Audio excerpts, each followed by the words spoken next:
Yo les gars, on se retrouve aujourd'hui pour une toute nouvelle vidéo, j'espère que vous allez bien, en tout cas moi ça va super. Donc les gars, je fais cette vidéo parce que je voulais m'intéresser et faire le point sur les différentes actualités autour du Barça, faire un peu les news mercato, et je voudrais plus particulièrement dans cette vidéo vous parler des joueurs que j'aimerais voir venir au Barça, des joueurs les plus improbables dont le Barça lui-même n'a pas encore songé, mais c'est mes petites idées personnelles, je voulais vous les partager, des joueurs qui pourraient potentiellement, que j'aimerais voir venir au Barça, ce qui serait plutôt pas mal. Donc voilà les gars, pour chaque joueur que je vais évoquer dans la vidéo, je vous mettrai à l'écran son pourcentage, le pourcentage de chance selon moi qu'il a de venir au club. J'espère que la plupart des transferts aboutiront. Mais voilà, comme ça nous permettra en plus de ça de savoir, j'ai envie de dire, de savoir où en est le dossier, est-ce que le transfert a une grande chance d'aboutir ou pas.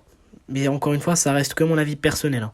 Chacun peut se construire son propre avis en fonction de n'importe quel joueur et en fonction de la situation. Donc on commence avec le premier joueur, ce serait bien évidemment Sofiane Amrabat. Alors, Sofiane Amrabat, j'ai envie de le voir venir au Barça parce que d'une, il ne coûte pas cher. 25-30 millions réclamés par la Fiorentina, le Barça peut largement s'aligner dessus. Contrairement à Zubimendi que je ne veux pas voir venir au club parce que d'une, il est un peu surcoté je trouve. Et 60 millions c'est que le double d'Amrabat. Le double d'Amrabat alors qu'Amrabat est meilleur que lui.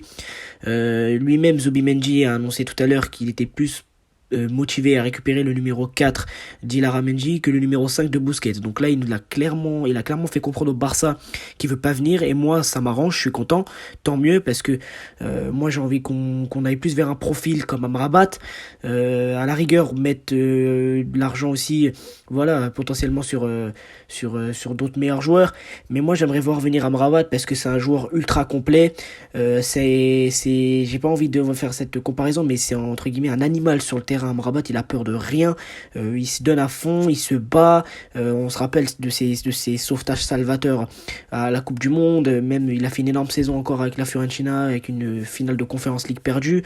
C'est un joueur qui a un énorme volume de jeu, une très très belle qualité de passe, voilà, il a une énorme qualité athlétique. Donc voilà, il est souvent, je sais pas si vous l'avez remarqué, mais il est rarement fatigué sur le terrain. Donc oui, pour moi, Amrabat, c'est le profil qui correspondrait au Barça clairement. Il pourrait largement remplacer Busquets. Après, est-ce que ça correspondrait au style de jeu de Xavi? Visiblement, Xavi dit que oui. Donc moi, j'aimerais bien que Amrabat vienne, surtout que ce serait vraiment rentable. En termes de rapport qualité-prix, la qualité du joueur et son prix, ce serait vraiment un énorme coup réalisé par le Barça. Le deuxième joueur que j'aimerais voir venir, ce serait Gundogan. Alors Gundogan, parce que pour moi actuellement, il est dans le top 3 des meilleurs milieux du monde cette saison, incontestablement. Il ressort d'une saison mais masterclass énorme avec Manchester City, où il vient de gagner la Ligue des Champions avant-hier contre l'Inter. Gundogan, on le connaît depuis des années, c'est un milieu ultra complet, un milieu technique, un milieu créateur, gratuitement en plus il pourrait venir, c'est-à-dire que voilà, il y aurait que son salaire à payer, et visiblement il réclame pas un énorme salaire parce que visiblement sa famille, notamment sa femme, a envie de le voir venir s'installer avec elle et leurs enfants à Barcelone. Donc voilà, Gundogan, il a envie de venir au club, ce sera un contrat de 3 ans, il me semble jusqu'en 2026. Gundogan, ce serait une recrue vraiment impeccable. Il pourrait être titulaire, tout comme ça pourrait être un excellent remplaçant s'il est pas vraiment, j'ai envie de dire, à 100% dans les plans de Xavi. Ce serait un super joueur qui pourrait venir renforcer le milieu de terrain du Barça, qui est déjà très très complet, hein, avec Pedri, De Jong, voilà, Gavi. Il y a aussi peut-être l'arrivée d'Amrabat, j'aimerais bien. Il y a Kessié, mais Kessié qui est sur le départ. Moi je suis vraiment un peu déçu de ce que l'a fait le Barça avec Kessié. J'aimerais bien qu'il puisse rester parce que c'est un joueur qui a été ultra important, hein. Il a marqué de nombreux buts importants, dont le but victorieux du Classico au Camp Nou qui nous a permis globalement de remporter la Liga. Voilà, mais pour revenir sur Gundogan, pour moi c'est un joueur sur qui il faut foncer.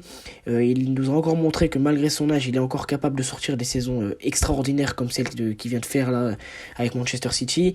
Voilà, il est encore important dans les grands matchs. C'est un joueur avec beaucoup d'expérience qui apportera forcément aux jeunes parce qu'il a quand même joué 3 finales de Ligue des Champions, Gundogan. Donc pour moi oui, ce serait d'un point de vue économique tout comme Amrabat, une superbe recrue, parce qu'il vient gratuitement, on payerait seulement son salaire. Et d'un point de vue, d'un point de vue technique, d'un point de vue sportif, globalement, ça rapporterait ça ferait que du bien à l'équipe pour moi, Gundogan. Il y a un autre joueur que j'aimerais bien voir venir, vous êtes très peu je pense à y avoir songé, c'est Sadio Mané. Le Barça doit se renforcer en attaque. Il parle de brader Ferran Torres, de vendre Ansu Fati, pourquoi pas même de vendre Rafinha 90 millions apparemment. Mais j'ai eu une idée ce matin, je sais pas pourquoi le Barça n'y pense pas, mais pourquoi ne pas foncer sur Sadio Mané? Pourquoi le Barça ne fonce pas sur Sadio Mané, sachant qu'il sort d'une, on va dire, pas une très belle saison avec le Bayern Munich, que le Bayern l'a acheté 40 millions, il me semble, au mercato dernier. Vu qu'il n'a pas fait une bonne saison, à mon avis, sa cote, elle a dû encore baisser à Sadio Mané. Donc pourquoi ne pas aller chercher Sadio Mané, qui pour moi serait en dessous de 45 millions? C'est-à-dire que Mané, là, actuellement, il est à un prix abordable. Certes, il a encore des années de contrat avec le Bayern, mais pour moi, Sadio Mané, je vois pas pourquoi le Barça n'y pense pas. Le Barça, pour moi, doit foncer sur Sadio Mané. Vu qu'il ne se sent pas très bien au Bayern Munich, il sort pas une saison exceptionnelle. Son prix, visiblement, le Bayern l'a recruté 40 millions. Je vois pas, il a pas fait une grande saison pour que son prix augmente. Donc le Barça doit foncer sur Sadio Mané. Je sais pas pourquoi ils y ont pas songé. Même en gardant Rafinha, le Barça peut garder Rafinha, avoir Dembélé en attaque, Lewandowski et avoir Mané. Ce serait une attaque quand même assez incroyable, plutôt que d'aller prendre Carrasco. J'ai entendu Carrasco, pour moi Carrasco c'est inutile. Ils disent oui, Carrasco peut venir, mais à condition de vendre Ferran Torres. Mais pourquoi t'échanges pas tout simplement Ferran Torres avec Carrasco? Je comprends pas. T'as qu'à juste faire un échange avec l'Atlético, Ferran Torres et Carrasco. Bah, visiblement, je sais pas, des fois je me demande s'ils réfléchissent vraiment bien, les dirigeants du Barça, notamment Laporta. Mais bon, nous, supporters du Barça, on a une entière confiance en lui, hein, le mercato qu'il nous a fait l'année dernière, alors que on s'attendait à pas grand chose. Visiblement, il a fermé la bouche de Tebas, parce que pour moi Tebas c'est un imbécile, je ne cesserai jamais de le dire. C'est un imbécile Tebas. Globalement, je pense que le Barça doit aussi se tourner vers un autre joueur que j'ai en tête, Kimmich. Alors, le Barça a annoncé sa volonté ultime. Ils savent que ce sera très très compliqué d'un point de vue économique, qu'il y a peu de chances que Kimmich vienne. Mais Kimmich, c'est un joueur, comme l'a dit Xavi, qu'il a déjà parlé énormément avec lui. C'est un joueur qui correspondrait parfaitement au style du Barça. C'est un grand fan de Xavi. Il lui avait dit quand il était au Qatar. Kimmich a dit que la Catalogne lui plaisait, que Xavi, qu'il appréciait énormément Xavi. Cependant, est-ce qu'il y a vraiment une possibilité qu'il vienne? J'ai de très très gros doutes, gros doutes. Je me dis, est-ce qu'il va vraiment venir? Il y a très très peu de chance, mais le Barça a demandé à Kimmich, s'il veut vraiment venir, de faire comme pour Lewandowski l'année dernière, c'est-à-dire de forcer son départ du Bayern, d'entrer en clash avec ses dirigeants comme l'avait fait Lewandowski. On sait à quel point Kimmich est très attaché au Bayern, donc je sais pas, j'ai de très très gros doutes. Sur le plan économique, le Barça était prêt à caler 60 millions sur Zubimendi, donc ils peuvent très bien mettre 60 millions et rajouter quelques bonus. Voilà, je veux dire, c'est pas inaccessible, c'est pas impossible qu'ils viennent, mais il y a très peu de chance. Pour moi, Kimmich, j'ai envie de dire qu'il y a 10% de chances qu'ils viennent. Il y a 10% de chances qu'ils viennent. Voilà les gars, donc c'était tout pour cette vidéo. Je voulais globalement revenir sur les joueurs qui pourraient potentiellement venir au club et aussi ceux sur lesquels que je voudrais voir arriver au Barça durant le mercato d'été. Dites-moi dans les commentaires si vous avez d'autres idées de joueurs qui pourraient venir au Barça et si vous êtes favorable aux joueurs que j'ai évoqués, à l'arrivée des joueurs que j'ai évoqués durant la vidéo. On se retrouve pour une toute prochaine vidéo car récemment j'ai remarqué que voilà, faut que je sois plus actif et voilà, car en plus de ça, il y a de plus en plus d'informations et d'actualités autour du Barça et du mercato globalement.